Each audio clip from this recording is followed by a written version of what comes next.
नमस्कार दोस्तों आप सभी को स्वागत है हमारे चैनल मधुर वार्ता में। दोस्तों, आज हम आपको बताएंगे पूजा पाठ करते समय ध्यान रखने योग्य जरूरी बातें।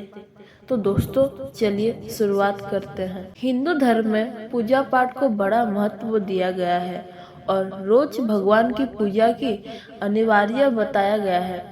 लोग इसका पालन भी करते हैं, लेकिन कई बार देखा गया है कि कोई लोग हमेशा इस बात की शिकायत करते हैं कि वे पूजा तो कर रहे हैं, लेकिन उन्हें पूजा का सही फल नहीं मिल रहा है। दिन रात भगवान के नाम तो को जपते हैं, लेकिन भगवान उनकी प्रार्थना नहीं सुनते हैं। इसका कई कारण हो सकता है, लेकिन एक बड़ा कारण पूजा के नियमों में कुछ गलतियां होना है। लोग जाने अनजाने में भगवान को कुछ ऐसा चढ़ा देते हैं जो उन्हें प्रिय नहीं होता है। ऐसे में हो सकता है कि भगवान नाराज हो जाए और पूजा का फल ना मिले। इसलिए हम आपको बताने जा रहे हैं कि पूजा पाठ करते समय आपको किन किन बातों का विशेष ध्यान रखना चाहिए। लेकिन उससे पहले, अगर आप सभी चाहते हैं कि माता लक्ष्मी का आशीर्वाद आप सब पर बना रहे, तो हमारे इस वीडियो को लाइक करिए, सब्सक्राइब करिए और कमेंट में जय माँ लक्ष्मी जरूर लिखिए। तो दोस्तों, सबसे पहला है किसी भी भगवान के पूजन में उनका आवाहन करना या आमंत्रित करना, ध्यान करना, आसन देना, स्नान करवाना, धूप दीप जलवाना, अक्षत या चावल, कुमकुम, चंदन, पुष्प या फूल, प्रसाद आदि अनिवार्य रूप में से होना चाहिए।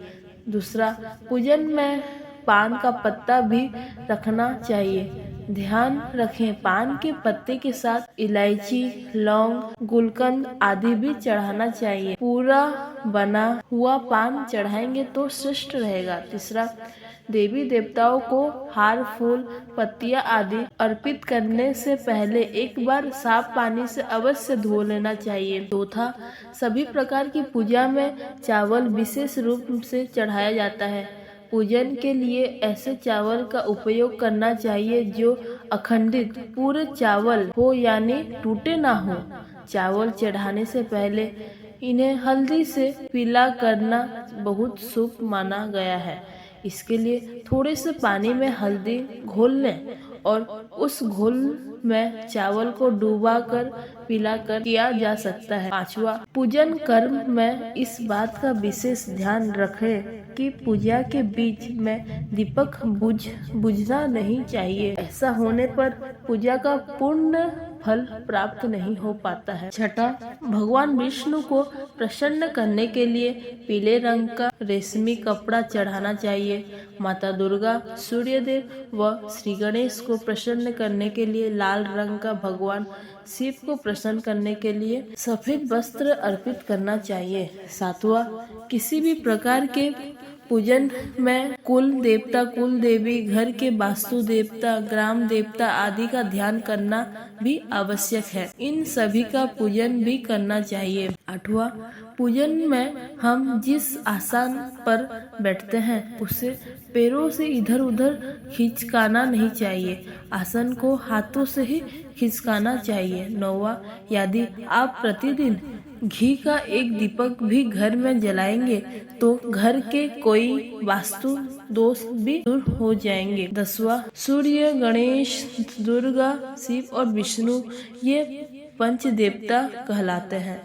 इनकी पूजा सभी कार्यों में अनिवार्य रूप से ही जानी चाहिए। प्रतिदिन पूजन करते समय इन पंच देवताओं का ध्यान करना चाहिए। इससे लक्ष्मी कृपा और समृद्धि प्राप्त होती है। 11, तुलसी के पत्तों को 11 दिनों तक बासी नहीं माना जाता है।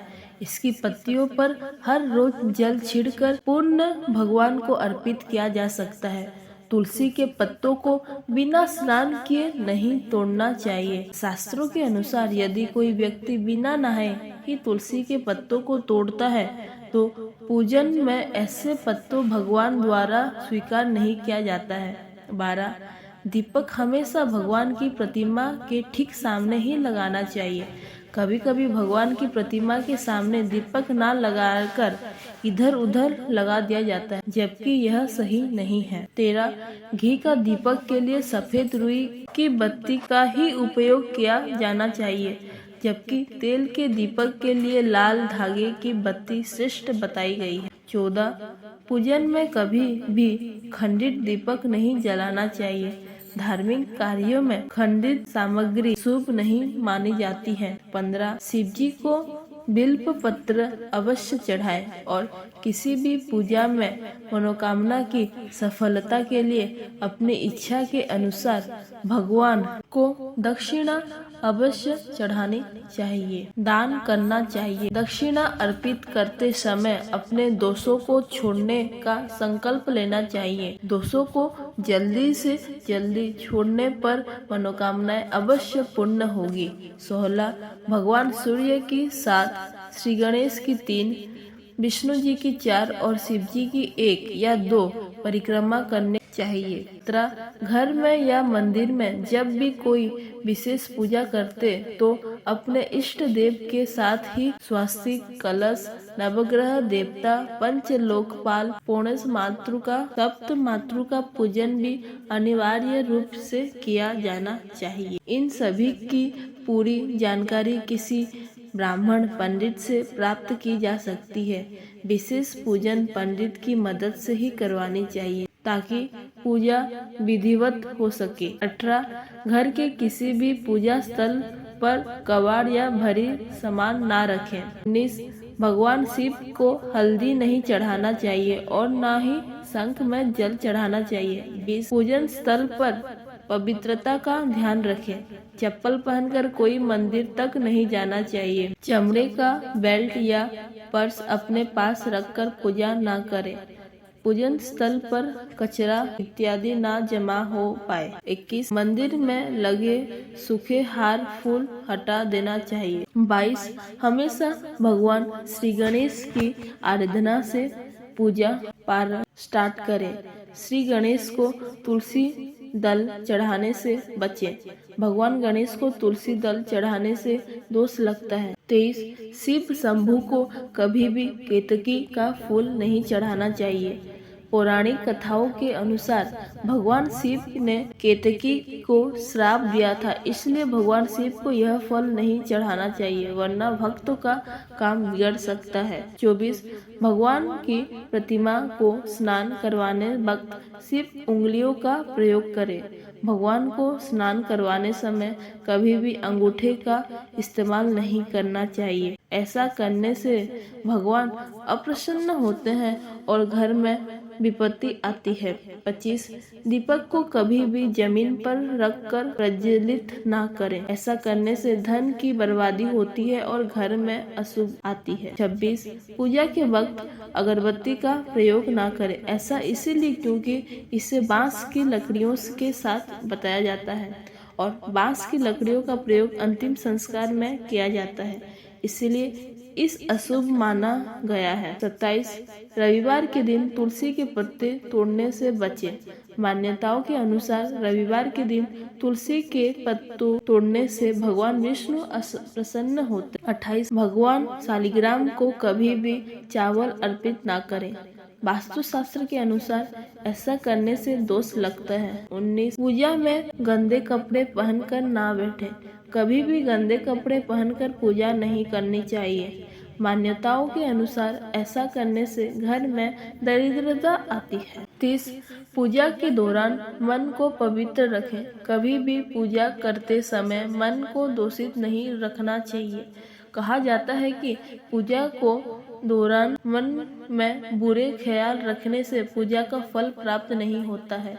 31 पूजा में इस्तेमाल किए गए फूल अगर सूख जाए तो उन्हें कभी भी फेंके नहीं। सूखे हुए फूलों को किसी पवित्र नदी में प्रवाहित कर दें। 32 शास्त्रों के अनुसार देवी देवताओं का पूजन दिन में 5 बार करनी चाहिए। सुबह 5 से 6 बजे तक ब्रह्म मुहूर्त में पूजन और आरती होनी चाहिए। इसके बाद प्रातः 9 से 10 बजे तक दूसरी बार का पूजन, दोपहर में तीसरी बार पूजन करना चाहिए। इस पूजन के बाद भगवान को शयन करवाना चाहिए।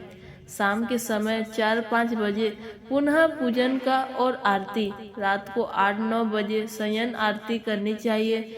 जिन घरों में नियमित रूप से 5 बार पूजन किया जाता है वहाँ सभी देवी देवताओं का वास होता है और ऐसे घरों में धन ध्यान की कोई कमी नहीं होती है। 33 प्लास्टिक की बोतल में या किसी अपवित्र धातु के बर्तन में गंगाजल नहीं रखना चाहिए।